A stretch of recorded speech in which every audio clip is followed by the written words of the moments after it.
Keep yourself in the loop of everything football on the Golden State Media Concepts Football Podcast. The latest news on and off the field, be it college football, Big Ten, SEC, Big 12, Pac-12, ACC to the NFL. We've got you covered. Listen to the Golden State Media Concepts Football Podcast.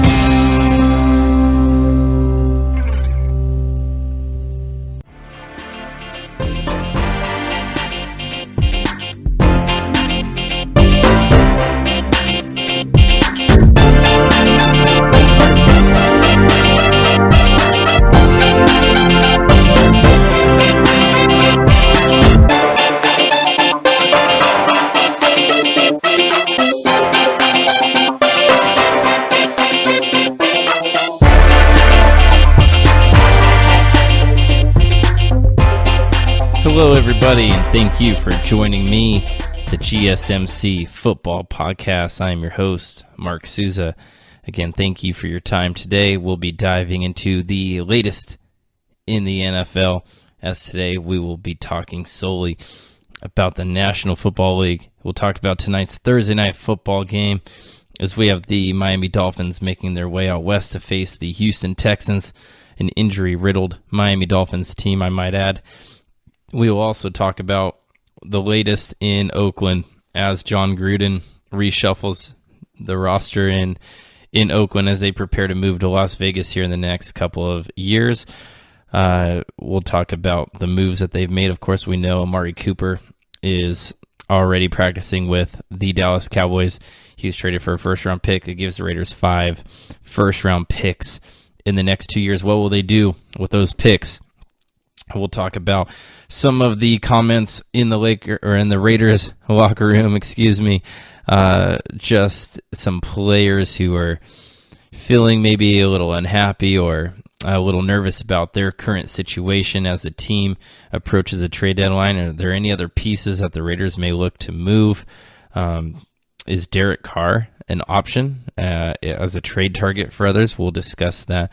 And in segment 3 today, I'm going to be breaking down 3 individual teams in the National Football League. They're all in the NFC, I might add. Teams that I think are facing must-win games based on their current standing, their division, their upcoming schedule. Take a deep dive into that and see which teams have critical matchups this weekend as we approach week number 8 in the NFL. And, of course, the last segment, we'll talk about news and notes around the league. We have some other trade rumors. We have players who might be on their way out, players who are returning due to injury or other off-the-field issues, and things of that nature. So, we will dive in. Thursday night football, the Miami Dolphins at the Houston Texans. On paper, it does not look like the most exciting matchup. I think most can agree on that. The Miami Dolphins, though, are at 4-3, and so are the Houston Texans. And to me, that is very surprising. I see both of these teams. I see these teams as flawed football teams. But to be honest, seeing both of them at 4-3, that raises a little bit of eyebrows, I think, around the NFL in terms of the fans. We'll see both teams up close and personal tonight, although it will be a very different Miami Dolphins team than the one that started the season just 8 weeks ago, as they have some injuries that they're looking to overcome. They've been dealing with for weeks now. So as we look at it now, the Dolphins are in second place at 4-3 behind the New England Patriots. The Houston Texans are in first place. They have a real chance here to put some distance between them and the teams behind them. Tennessee's on a bye week. We know Jacksonville has been struggling as of late. They have quarterback issues, so we'll talk about that down the road here in this segment. But this is a real good chance for the Texans to win this game, take control of the division. The Colts are in last in the AFC South, but they look like they're playing better. I could see them potentially making some noise later on as Andrew Luck and that offense is getting back on track. And that defense is playing surprisingly well for Indianapolis. So we take a look at tonight's game. Houston hosts Miami. Miami comes in 22nd in offense, 27th in defense. Their starting quarterback is injured. Tannehill will not be playing. Kenny Stills, starting receiver, out for tonight.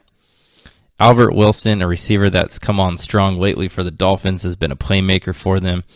He just got put on season-ending IR with a hip injury, which doesn't sound fun if I'm being completely honest. It's got to be just something that there's a lot of different injuries, and I'm sure they're not fun, but that one really doesn't sound fun at all. So they'll be without Tannehill, Wilson, and Kenny Stills.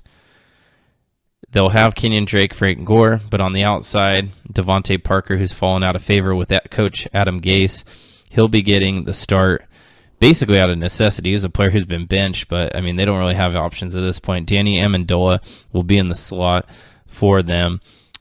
Probably a player that I think Osweiler will look to get the ball to more times than not. I would say that I would see a heavy passing game by the slot today. So in the slot with Danny Amendola. On the other side, Jakeem Grant, who's a super fast player, but to be honest, he's more of a return man than a receiver. So maybe they look to hit him on a couple big plays, and maybe Devontae Parker in that intermediate range. But I would expect a lot of opportunities to head Danny Amendola's way as they look to establish a short passing game, take the heat off of Osweiler. And as we mentioned, Tannehill's not playing, so Brock Osweiler will make another start for the Miami Dolphins. He's looking to win another game as quarterback for the Dolphins. It won't be easy, though, because on the other side, you have J.J. Watt and Jadeveon Clowney. Maybe the best pass rush tandem in the NFL. They're definitely up there, I would say. If we're talking about pass rushing tandems throughout the league, you'd be hard-pressed to find a better one than that. So there might be a better one out there, but I can assure you these two men would be in the conversation for that. So Osweiler might have his hands full tonight. I think it will be imperative if the Miami Dolphins want to win this game. I think it'll be imperative that they stay close or they have a lead in this game, just so they're not playing from behind, getting in passing downs and passing situations early and often where you let guys like Clowney and Watt kind of pin their ears back and take rush the quarterback every single time. Osweiler, we know, is not the most mobile of quarterbacks, so he could have a long night if the Dolphins start out poorly on offense and defense. But being 22nd in offense and 27th in defense, I could see a really tough night for the Miami Dolphins and their fans as they watch their team head to Houston. We take a look at Houston.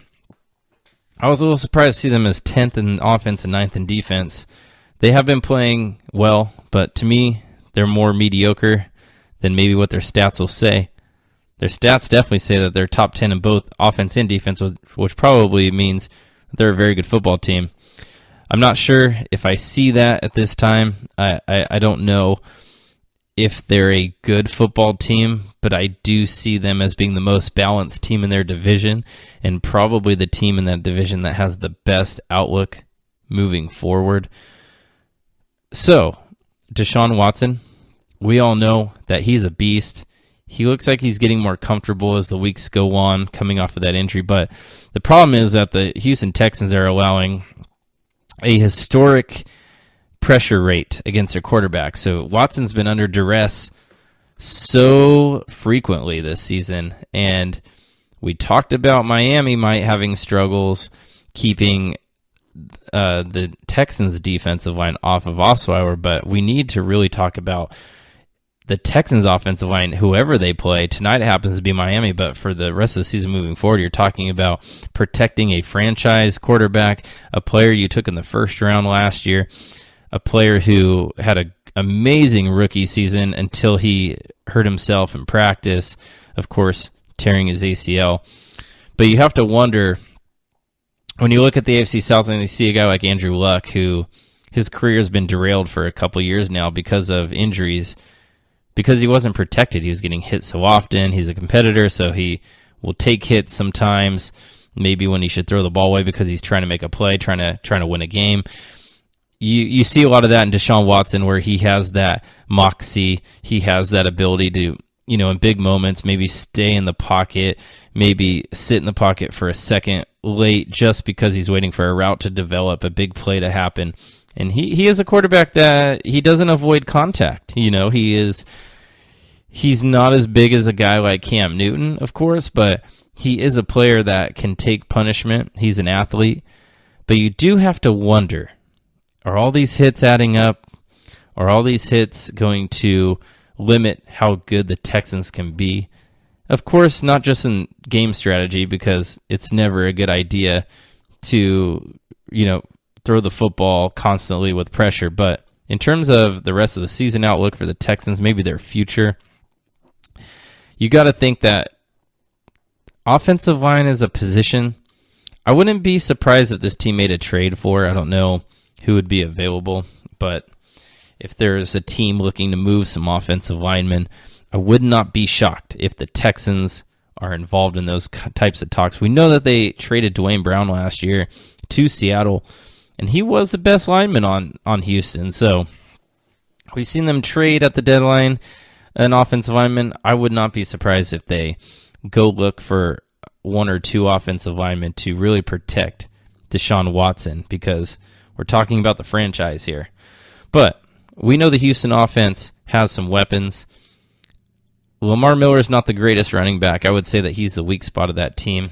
They do get Deontay Foreman back from early season IR. He should be back next week, but should be Lamar Miller and Alfred Blue again tonight in the backfield for Houston, which, if I'm being honest, is not the most inspiring running back backfield, I guess you could say. But what he has on the outside is special. DeAndre Hopkins, one of the top 5 receivers in the NFL. It doesn't matter who's facing him. And today he will have a tough matchup as he faces the Miami Dolphins' great young cornerback, Xavier Howard. Xavier Howard's an underrated player. Not a lot of people know about him. It's hard to be a household name when you're a DB playing for Miami, but, the Dolphins did draft Minkah Fitzpatrick, and he really plays that nickel slot corner safety hybrid type of role. But on the outside, Xavier Howard is the guy to watch as he will be linked up with DeAndre Hopkins, I expect, for most of this game. But we know that DeAndre Hopkins can beat good coverage. We've seen him battle Jalen Ramsey. We've seen him battle other top cornerbacks in the NFL. Hopkins is a special guy. It doesn't matter the matchup. It's kind of like Antonio Brown in that sense, where he can do so many things on the field. He can run by you. He's a great route runner. He catches everything. So I think Xavier Howard will actually have his hands full tonight, but I do think he'll limit Hopkins just because Howard is a great young player in his own right, and he's not a cornerback that gives up easy targets, easy yards. So I would look to see a guy like Will Fuller tonight, another big play receiver who maybe has been a little subdued recently due to the focus maybe going to Hopkins and their slot receiver Kiki Kuti, who's also not playing. Kiki Kuti is not playing tonight. He is out for the Texans. I believe he is the one injury that's the most notable there. So the Texans come into this game less injured than Miami. I think playing better football than Miami. And also, they have their starting quarterback, and the Dolphins are cruising in Brock Osweiler. It is Brocktober, so you never know. Sorry, that was kind of a lame joke, but, since it is October, Brocktober, maybe there's Osweiler magic up his sleeve. We'll see. This game, though, I'll be honest with you, it looks like it might be a disappointing game on paper, but, these Thursday night games, we have seen some matchups that maybe don't look the most appealing end up being great games. Last year, for example, I can remember one vividly, was the Rams and the 49ers. It was the Rams, at the time we didn't know they were a really good football team. It was still early in the season. We knew the Niners were going to struggle with Brian Hoyer at quarterback, but that game ended up being one of the best games of the season. if I remember correctly, it was 37-35 or something like that. It was a 2-point win by the Rams. It turned out to be an exciting football game, a fun football game, lots of offense, not a whole lot of defense. Tonight I see a different story. I see a lot of defense. I see the Texans winning comfortably in this game. The line right now, the betting line is, last time I saw was 7.5, which is a lot, especially in the NFL, as we know. Anything over a 3 or 4 point spread is a lot. So a little over a touchdown, a favorite for Houston. It looks like they'll win this game. Hopkins, I did want to note, 47 catches, 709 yards, and 4 touchdowns in the first 7 games of the season. That's a crazy rate right there. I mean, he's looking at, 105. He's on pace for 105, 110 catches for 1,500 yards and 8 to 10 TDs. So we'll see if he can add to his tally tonight. But if I'm looking at this score, if I'm looking at this game, and I'm trying to predict what we may see, I think what we'll see is the Texans winning this game comfortably. I would see, something like a 27-13 type of score. I think that that would be the most logical situation there. But who knows? We have seen all types of different things happening. So stay with me as we will take a short break. When we come back, we will talk about what's going on in Oakland, what's going on with the Raiders, what's going on with Gruden, what does their outlook look like? Are they making more trades? Are they still looking to move pieces? Is Derek Carr an option to be moved? We'll discuss that right when we get back. Thank you. Are you looking for help for your fantasy football team? Check out the GSMC Fantasy Football Podcast. Get today's best advice on who to start, who to sit, even who you should draft. From sleeper picks to red-hot lineups, they got it all covered for you. That's gsmcpodcast.com/fantasy-football-podcast. We'll cover traditional leagues, dynasty, PPR, even IDP leagues. When you need fantasy help, there's just one show to hit up. Don't forget to like them on Facebook and follow them on Twitter. Visit gsmcpodcast.com for more info.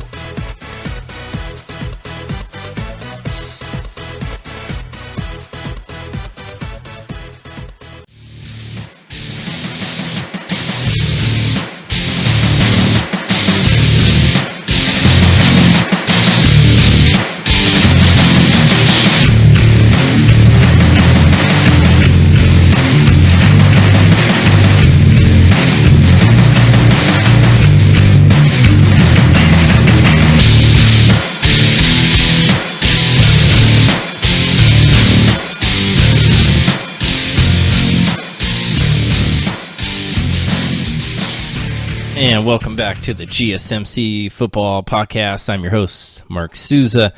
In the first segment, we talked about tonight's Thursday night football game between the Miami Dolphins and the Houston Texans. We look ahead. I want to talk about one team in particular, the Oakland Raiders. We know that this season has been drastically different for them than their fans thought just 2-3 months ago. The season outlook with John Gruden coming in, replacing Jack Del Rio, getting an offense with Derek Carr, Amari Cooper. They brought in Jordy Nelson to replace Michael Crabtree. Marshawn Lynch coming back again for the Raiders. And then we saw on the defensive side with Khalil Mack and that defense trying to improve on a pretty bad defensive campaign last season for the Raiders. But we look at this team now into week 8, and it looks drastically different. The Raiders coming off a bye week. They come off a bye week. They trade their young, promising wide receiver who's had his ups and downs, Amari Cooper. They trade him to the Cowboys for a first-round pick. Of course, this comes after trading Khalil Mack to the Bears for 2 first-round picks just 7 weeks ago. So we look at the Raiders.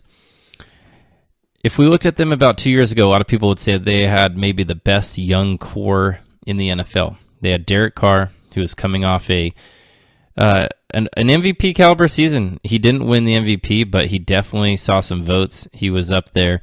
He had a great season until he broke his leg. Of course, the Raiders are bounced out of the playoffs, but you looked at that team and you saw a young, promising quarterback, a young, promising wide receiver in Amari Cooper. And then, of course, the beast that is Khalil Mack. And Khalil Mack has taken this league by storm pretty much from day one. He's a force to be reckoned with. The Raiders didn't feel that he was worth maybe the money, maybe paying him quarterback, quote-unquote, type money. So they ship him off. And you can understand that. I mean, personally, I think Khalil Mack is worth more than 2 first-round picks because you know that he's an elite defensive player. He is a defensive player of the year candidate here for the next 5 years, in my opinion. You know, obviously anything can happen. Injuries can happen. We've seen guys like J.J. Watt suffer through some major injuries. But regardless, Khalil Mack, he's a beast. He's a cornerstone defensive player. But the Raiders trade him. They trade Amari Cooper. A lot has changed in the first 2 months of John Gruden's 10-year contract with the Oakland Raiders. Like I mentioned, they do have 5 first-round picks coming up. But what do we see in this team? Like, are they tanking? Are they looking to make more moves? We've seen multiple first-round picks for them in the last few years either be cut by the team or are playing elsewhere via trade or other transactions. So they haven't got a lot from their rookies over the last few years. We see this young core of the 3, Amari, Khalil Mack, and Derek Carr reduced to 1. And it's interesting. You know, we saw articles have been coming out the last couple of days, anonymous players talking about how, you know, the locker room is lost here, how they aren't too happy with how Gruden handled the Amari Cooper trade. Apparently, he was traded during practice, pulled off the field, but the players on the team were not informed. The players actually didn't. Some of the players didn't know until they went on, got to their cell phones from their lockers, on Twitter or text messages and things like that. So a lot of Oakland players, it sounds like they are unhappy. Of course, they are anonymous players, so you got to take that for what it is. But according to The Athletic, many players were frustrated. One player mentioned that the Mack trade, hurt, but the Cooper trade was like a knockout punch because they had just walked back in the door from the bye week. So they come back off a bye, and boom, big change happens to the team and to their locker room. So other players, maybe the same players, again, anonymous, have said, maybe some of us won't be here next year. That we're just trying to all wait and see what it looks like week to week. Now, one player who is still there, who could be on his way out, is Derek Carr. I know that sounds shocking to hear. Just a couple years ago, young, promising quarterback. Maybe the best quarterback, maybe the most promising young quarterback at the start of his career. I mean, we saw other quarterbacks kind of flounder around. We take a look and we see Derek Carr have success. They go to the playoffs for the first time in what seems like forever. He did break his leg, but you're thinking, okay, he broke his leg, but he didn't suffer like an elbow or a shoulder injury to his throwing arm. He'll come back. He'll be fine. Well, last year, the Raiders struggled mightily with Derek Carr in that offense. They had a change at offensive coordinator. Ultimately, Jack Del Rio, the head coach, was let go. They brought in Gruden on that famous $100 million contract for 10 years. So Gruden's not going anywhere for a long time. But is Carr leaving? It's hard to say that he'll get traded because with that contract, what's left of it is 4 years, about $88 million left on that deal. Almost half of it's been paid so far with the signing bonuses that the Raiders gave Carr and all that, but I don't know if there's a team out there that would be willing to take that contract. I have seen the rumors. We have seen in the media, there's been rumors of Carr's on the block. Carr is available in a trade. But there's a couple important factors here, and one being that contract. I don't know what team is running or, picking up the phone and giving up a first-round pick for a quarterback that we're not sure is a good quarterback in the NFL. Right now, based on the last year and a half, he looks to be a mediocre to a below-average quarterback. And if you're a team, I don't know if I'm willing to commit 4 years, $80 million to a guy who I'm not sure is going to improve my current situation, at least to the point where I'd rather have him over a young quarterback. Maybe I'm not a very good football team like the New York Giants. We have Eli Manning, but obviously he's not a long-term solution. But Derek Carr's available. Do we go get him? Well, obviously, if you're the Giants, you're looking at a top 5 pick right now based on how your season's going, based on some of the moves you've made too. Giants are kind of in the same boat as the Raiders, where they're looking to make moves for draft picks. They've already traded Eli Apple and Snacks Harrison this week. The trade deadline is still days away, so there might be more moves heading the Giants' way as well. But back to Derek Carr. Who trades for him? I've heard Jacksonville be a popular team. I've heard Jacksonville is a team that always comes up. We've heard them linked with Eli. Like, maybe Eli gets traded to Jacksonville for a second or third round pick or something like that. But, they just paid Blake Bortles. They gave him a 3-year extension. They still owe him, I think, about $55 million there. I don't see them going after a Derek Carr to save their season. I'm not sure that Derek Carr gives them a better chance to win than Blake Bortles at this point, because we have not seen consistency or good play from Derek Carr. We see one good game every 4 or 5, and then we see some bad games. We can say it's the coaching, we can say it's the teammates, but there's too much risk involved. 4 years, 80-something million left on that deal. But it brings up an interesting option for the Raiders. As we look at Derek Carr's contract, after this season, there's 4 years remaining, about $87, $88 million on there. But there is a potential out. They can get out of this contract if they choose to. They only would owe $8 million left on that $87, $88 million left of that contract. So there's an out here. They could actually potentially move on from Derek Carr if they don't trade him. They could cut him and save a ton of money, and then they're not tied to a quarterback that makes $20+ million a year. So that may or may not be good. So it would afford John Gruden the opportunity to seek out a young quarterback. I don't know. We've seen him thrive with veteran quarterbacks in the NFL as a head coach. We saw it with Rich Gannon. We saw it with Brad Johnson. We saw him miss on young quarterbacks when he was in charge of personnel at the Bucs. If I remember correctly, Chris Sims, I think, is the most successful quarterback that Gruden groomed, I guess you could say, in Tampa Bay. Gruden does not have the best track history of finding young quarterbacks and grooming them. So maybe he goes the veteran route, although it's hard to tell in the NFL at this point what would be available. But the fact is that there is an out in the contract for Derek Carr. So I really do think that, I don't think that Derek Carr gets traded before the trade deadline, but I think that he is actually auditioning here in the next 9 games for the Raiders. He's auditioning for the future of the Oakland Raiders. I think he's auditioning to see if he'll be the quarterback when the team moves out to Las Vegas. I'm not so sure. I really don't know. It's one of those things where he wasn't hand-selected by the current coach. And if you're a quarterback, if you're a head coach, actually, and you take over a team and you're inheriting someone else's quarterback, he might not be the guy that you want. We don't know if Carr is the guy that Gruden wants. We have no clue. We can just kind of speculate at this point. But I really do feel like these 9 games for Derek Carr are, he is. It's like a working interview for him.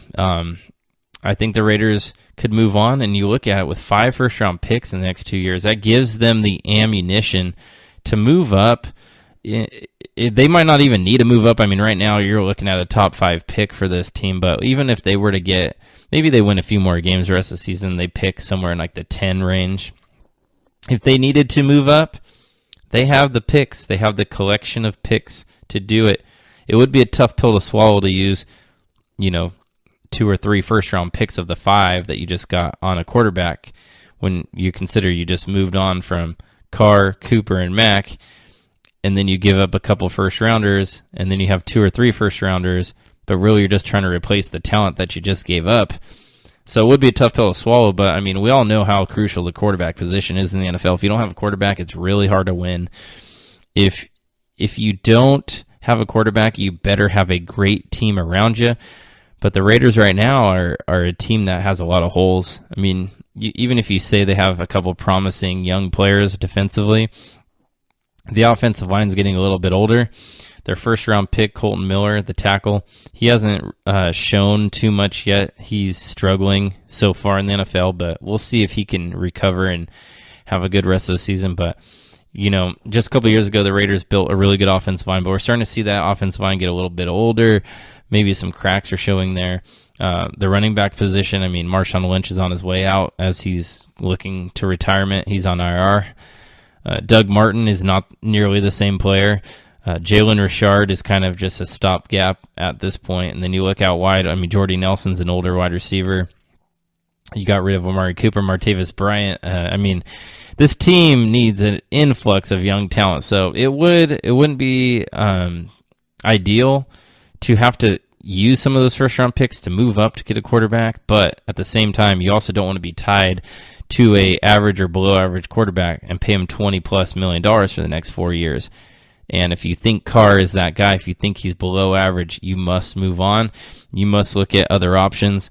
The Raiders are stockpiling picks, so we'll see if they actually make other trades. I could see not just Derek Carr, but there are other players that they may look to move on from. We talked about the Texans earlier needing offensive line help. Well, the Raiders got a couple offensive linemen, a couple who are paid considerably high for their position, a couple guards like Jackson and Assembly.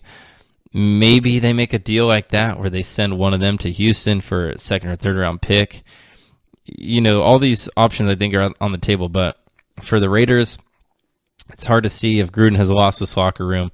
And I really think that this game against Indianapolis on Sunday will tell us all we need to know about the rest of the Raiders season. If they come out inspired off of a bye week against a Colts team that has been playing better lately but is still a flawed football team, if we see the Raiders come out, show some fight, win the game, I think you might see a decent rest of the season. But if we see a flat performance, if we see a home dud of a game laid by the Oakland Raiders, then I think that it could turn ugly. I think the fans who have been supportive of this team, I think the fans might be turned off. I think we'll see a lot of empty seats at the remaining Raider games as we see a lot of the names on the team get shipped off and we see the team plummet. So, with that being said, stay tuned and take a look and see what happens to the Raiders. Even if you don't watch that Raiders game on Sunday, you will want to see how it shakes out. You'll want to see the fallout from the game. And it's one of those things where is this ship sinking or not? We'll find out. We're going to take a quick break. When we come back, there's a few other teams in the NFL. I want to talk about 3 in particular, NFC teams, that I think are facing must-win games because the NFC, as we know, is super competitive. These teams are right on the brink of are we or are we not playoff caliber teams. I think they must win this weekend if they are to stay in the race. We'll discuss those. I will discuss those when I return right after this.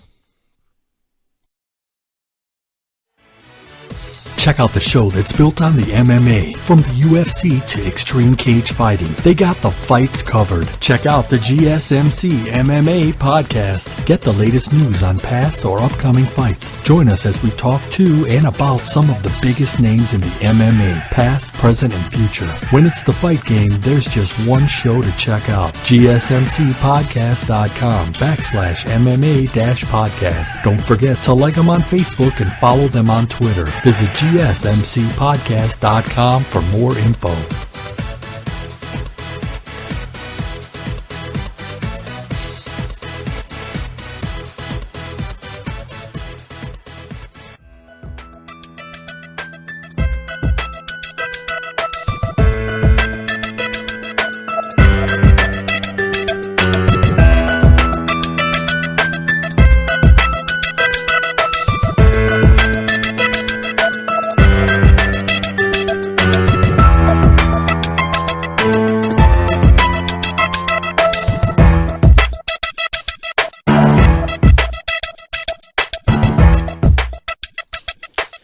And welcome back to the GSMC Football Podcast. Of course, I'm your host, Mark Souza.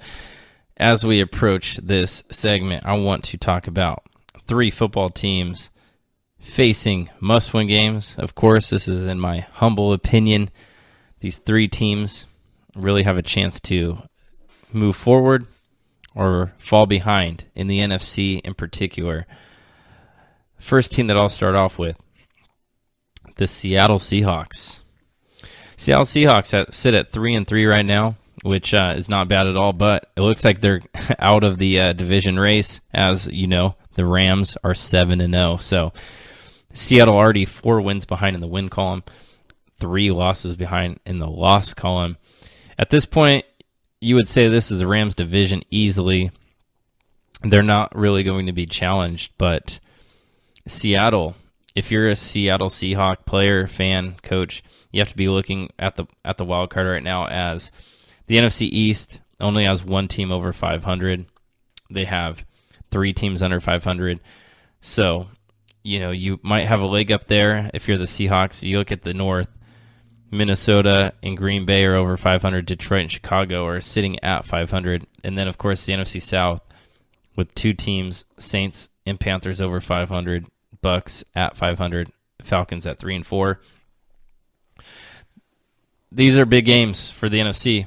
Really, in the NFC, it's wide open. Only Arizona, San Francisco, and the Giants are out of it. Pretty much every other team has a shout at the wild card at this point, at a playoff berth. But I want to talk first about Seattle because the Seahawks have a very tough schedule coming up, but they're sitting at 3-3.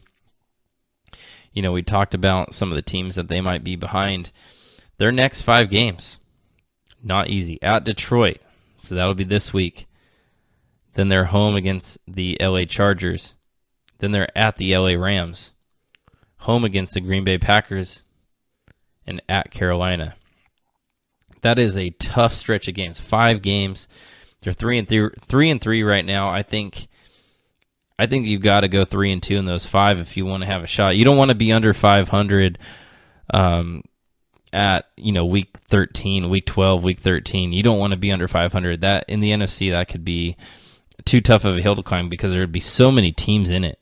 And we look at those standings right now, and like I mentioned, only really 3 teams are not in the conversation. All teams in the NFC minus 3 can talk right now about possible playoff berth. So at Detroit, home to the Chargers, at the Rams, home to Green Bay. I mean, that's incredibly difficult. You got at Detroit, Matt Stafford, and then you host Phillip Rivers and the Chargers, who are ascending right now. You're at the Rams. The Rams not only are phenomenal and undefeated right now, but they've had your number for a number of years. And then you get Aaron Rodgers at home, and then you go cross country to face Cam Newton. The good news for Seattle is they get KJ Wright and Ed Dixon back. So linebacker KJ Wright and Ed Dixon, tight end. Those 2 players should definitely boost the team. Ed Dixon, Seattle, they've had different tight ends this year. They've had tight end get injured.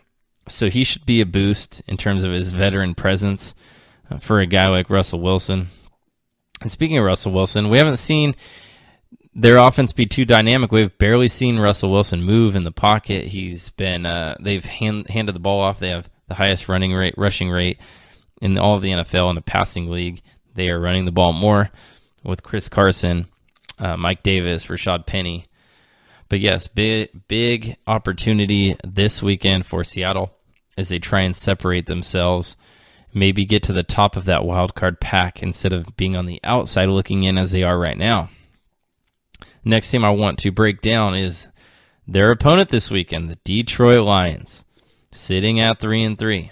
You look at them, again, I feel like this is kind of Detroit, their mantra every year. They're very inconsistent, or maybe they're just consistently inconsistent, you should say. It's at 3-3. The NFC North is super competitive. Green Bay and Minnesota right now sit in front of them, but 3-3. The next 5 for Detroit is looking tough as well. They play Seattle, then they travel to Minnesota, then they travel to Chicago, then they host Cam Newton, and then they host Chicago. So they play Chicago twice in a 3-game stretch there in their next 5. But, of course, Seattle, Minnesota, Chicago, Carolina, and Chicago. That's another tough 5-game stretch. Again, you probably need to go 3-2 in those 5 games if you want to stay afloat in the playoff conversation in the NFC. At that point, if you go 3-2, you're sitting at 6-5, and then maybe go on a run to end the season. But again, Detroit, I mean, I feel like it's like this every year with Matt Stafford and that offense. They put up points. It looks like they have found something with Kerryon Johnson. He looks to be a really good young running back. However, it still seems like they rely on other running backs a little too much, like Riddick and LeGarrette Blount. And I get it. In today's NFL, you want to use a multitude of running backs, but if you have a special young player like how the Chiefs found with Kareem Hunt, you got to use him. Kerryon Johnson, I think, provides more value for them than they've actually been using. He just had another big game on Sunday. So maybe we will see the Detroit Lions use him a little bit more, rely on their running game a little bit more. Maybe their defense will step up a little bit. It really, when I look at their season, it starts with week 1. That brutal loss to the Jets on Monday Night Football. It's incredible how they lost that game by that margin. Not that the Jets are a terrible football team, but you expect, facing a young rookie quarterback, you expect a Matt Stafford Detroit team at home to win that game. And it's just, you look at that, and they could be 4-2 right now had they won that game to start their season off hot. They lose to the 49ers. 2 brutal losses. I mean, the Niners game was on the road, but you do lose that game after losing to Sam Darnold and the Jets. So Detroit has done well to fight back and get to 500. But again, those next 5 games are very important, crucial. So if you're a Lions fan, I think it starts this Sunday. You got to take care of Seattle at home, because if you lose that game, you're at Minnesota. That would be a daunting task. 3-4, already being an underdog at Minnesota, that would not bode well, in my opinion, because the Vikings are a team that's been playing a lot better after a rocky start for them as well. So, last team I'd like to talk about as a team that I feel like is in a must-win situation. And before I move on to this team, Seattle and Detroit, I just spoke about those 2 teams. They play each other. So I kind of look at this as an elimination game. I know that sounds weird to say so early in the season, but I think whoever falls at 3-4 falls too far behind, because both of those schedules, as we see, are incredibly tough. So moving on to the last team, the Atlanta Falcons, who currently are last in the NFC South, which is very interesting. A weird season for them so far. You lose the opening night against the Eagles. That's okay. You lose to the Falcons, the Panthers, and you lose to the Saints, and then you lose to the Bengals, So it's I'm sorry. They beat the Panthers, and then lost to the Saints, but get crushed by the Steelers. You finally, the last 2 games, you turned it around a little bit, beating the Bucs and the Giants, but I mean, those are 2 teams you have to take care of. And we look ahead to their next 5 games. We don't know if this is a good football team or not. Based on their results, I would say they're not a good football team. You lose to the Bengals, you lose to the Steelers, you lose to the Saints, you lose to the Eagles. So you beat Carolina, you've beaten the Giants, and you've beaten the Bucs. Your next 5 games are very tough. At Washington, at Cleveland, home to Dallas, at New Orleans, home to Baltimore. However, the Falcons only have 3 home games left. And that is critical, because we know how good that offense is at home. We know that the Falcons on that home turf in the Mercedes-Benz Dome are a tough team to play. But when you get them on the road, especially on grass, so I'm looking at that Washington and that Cleveland game, you might think that those are the 2 easiest games of those 5. But they're outside. We know the Falcons are a different team when they're on the road, when they're on grass. For some reason, that Matt Ryan offense, Julio Jones, Sanu, over the years, they're just so much better at home. And with only 3 home games left, it's very concerning. They're sitting at 3-4 right now, so they're under 500. They have 9 games left. Only 3 are at home. 6 on the road. At Washington, at Cleveland, home to Dallas, at Saints, home to the Ravens. Some good teams in there. We got 3 teams sitting at the top of their divisions. Cowboys and Cleveland are not pushover teams. You don't see teams in there like the Cardinals or the 49ers or the Giants or other teams like that, which they've already played the Giants. So they will get to play the Bucs again. I guess that is a positive for them, but you have to look at that and see that this game for the Falcons is a must-win. I thought last Monday night was a must-win when they played the Giants, and I thought, wow, if the Giants win this game, they've just eliminated the Falcons from the playoffs, because at 2-5, I don't think there's any coming back from that. But it doesn't end there.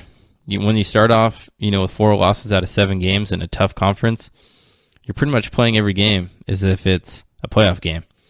So how will the Falcons respond this week? At Washington, a Washington team that's been playing a lot better. So we will see. We will see if they can win that game. If they win that game, then they're at Cleveland the next week. It's easy to see they could go 5-4 before they, play Dallas, New Orleans, and Baltimore. But again, only 3 home games left. So we're going to take a quick break. When we come back, talk about some other news and notes in the National Football League.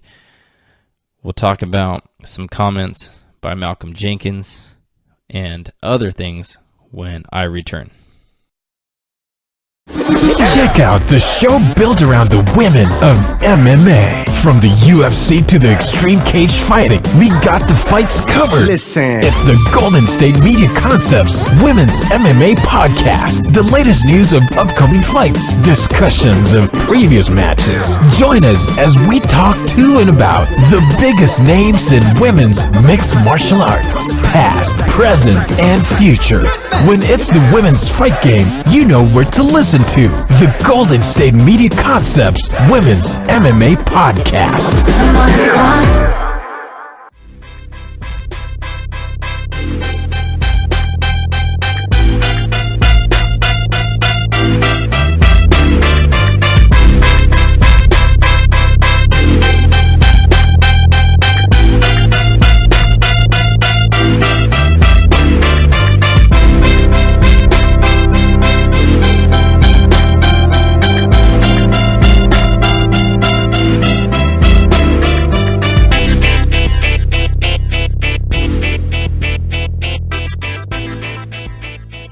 Welcome back to the GSMC Football Podcast. Again, I'm Mark Souza.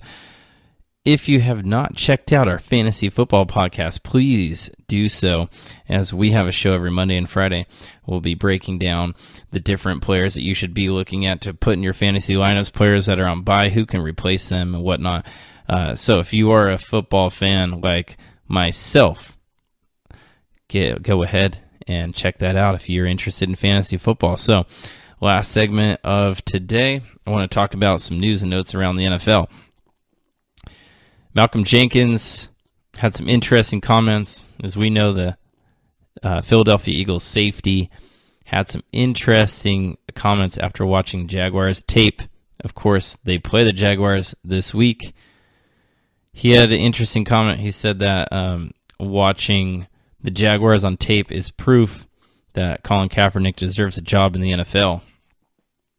Which is interesting, because no matter how you feel about Colin Kaepernick in the NFL, about his status in the NFL, whether he should be in, play, and whatnot, or if the owners are doing whatever they think is right and you're okay with that and on board with it, the fact is, it is kind of funny that he's facing a team this weekend and he's pretty much openly criticizing the quarterback of the opposing team. It's kind of it's a backdoor criticism right there, right? Like he didn't come out and just say like, oh, the quarterback is terrible, but he's basically saying, oh, I watched the tape and what I see is this team needs a quarterback who's currently not in the NFL right now. So it will be interesting. I can see that being some bulletin board material for the Jaguars, for Blake Bortles. Blake Bortles, of course, he was benched last week for Cody Kessler. An ugly game, an ugly couple of games for Blake Bortles. So we'll see how this plays out. But I am very interested to see if, the Jaguars come out and play really well. Just because, I mean, these are NFL players. Nobody likes to get criticized. Nobody likes to get called out, embarrassed. And a lot of times when something like that happens, we'll see a team respond, a player respond. So a new player for the Dallas Cowboys, Amari Cooper, he had his first practice as a Dallas Cowboy, first practice with Dak Prescott. But as the Cowboys are on a bye week, so we won't see Cooper in action this week, but we will see him, next weekend. It sounds like he's excited. He said he's already adjusting and picking up the system pretty well. It will be interesting to watch Amari Cooper for the rest of the season. If he plays really well, if he has a spark with Dak, I think it might say something about the Raiders. If he doesn't do so well, I'm not sure that it will say something about him, just because the jury is still out on Dak Prescott as a passer in this league. We know that he can make plays with his legs. He can make some throws, but as a pocket passer, as a consistent thrower of the football, we're not sure about Dak. So if Amari Cooper struggles maybe to find the same page as Dak, or the connection isn't there, maybe it's him, maybe it's quarterback. We do know Amari Cooper has some drop issues, so that will be interesting to watch for. We looked at a guy who's been involved in a lot of trade talks the last couple days. It's Patrick Peterson, the star cornerback for the Arizona Cardinals. And he spoke after Wednesday's practice, and Adam Schefter reported on Monday that Peterson desperately wanted out of Arizona, but he addressed those concerns. He addressed that, and he said that he was just frustrated that he's committed to the Arizona Cardinals, that he's incredibly frustrated how the season has gone, but his energy and focus is definitely on the team. He doesn't want to be traded. So I'm not sure if he said that and then now he's backtracking, but he made a public statement. He put out a statement on Twitter in writing that that he's on board with what's going on in Arizona, that he's playing hard, he's practicing hard, he's preparing as if they're a winning team. So their head coach, Steve Wilks, said we're not trading Patrick Peterson, so he won't be dealt, it sounds like, but in this league, you can never say never. It only takes one team, right? So that will be a situation to watch for. The Arizona Cardinals host the San Francisco 49ers this week. I can imagine if the Cardinals lose this game and fall to 1-7, if their feelings might change. Probably not, just because 1-6 or 2-6, 1-7. There's really not much of a difference there. So if you were not planning on trading him before, why would you plan on trading him after this game? And vice versa. So one player who will give a spark back to his team is Everson Griffin. He's back with the Vikings after spending the past 5 weeks away from football to deal with personal issues. He had some mental health issues going on. He was away from football, and the Vikings defense has been less than stellar this year. We saw them as one of the top defenses in the NFL last year. They were a big reason why they did so well, that they got to the NFC Championship game. Of course, they had Case Keenum, and they had other offensive weapons, but it was mostly that defense that led that team. So they get their pass rusher back, Everson Griffin, and I'm not sure what his conditioning is like. I'm not sure if he has been practicing or been training, but regardless, he hasn't been playing football. So we all know that gym and running and things like that, it's all one thing. But when you have pads on and you're playing multiple downs in a row, that can wind a lot of players, and it definitely usually takes days or games, multiple games, to kind of get back into the full conditioning, back to where you want to be as an elite top tier athlete.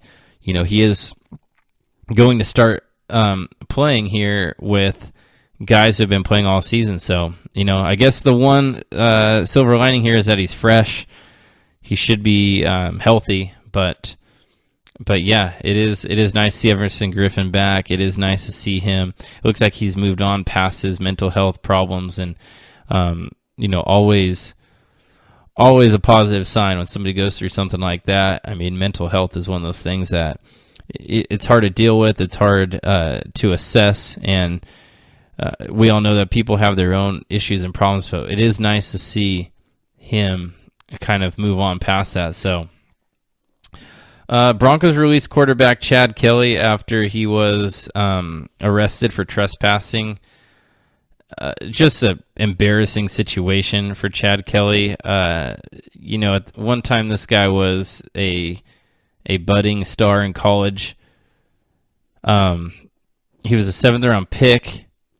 Due to a lot of concerns about how his game would translate to the NFL, and obviously his attitude and things like that. But the Broncos go ahead and release him, 24 years old. So just doing idiotic things off the field when you're a 7th round draft pick will most often lead to you being cut by your respective NFL team. So no issues with that there. I'm not sure if he'll get picked up by somebody, but we'll see how that is. So again, tonight, Thursday Night Football, Miami at Houston. I like Houston in this game, 27-13. We'll see if Deshaun Watson and the Texans can really take the division by the neck and really show that they're the team to beat in the AFC South.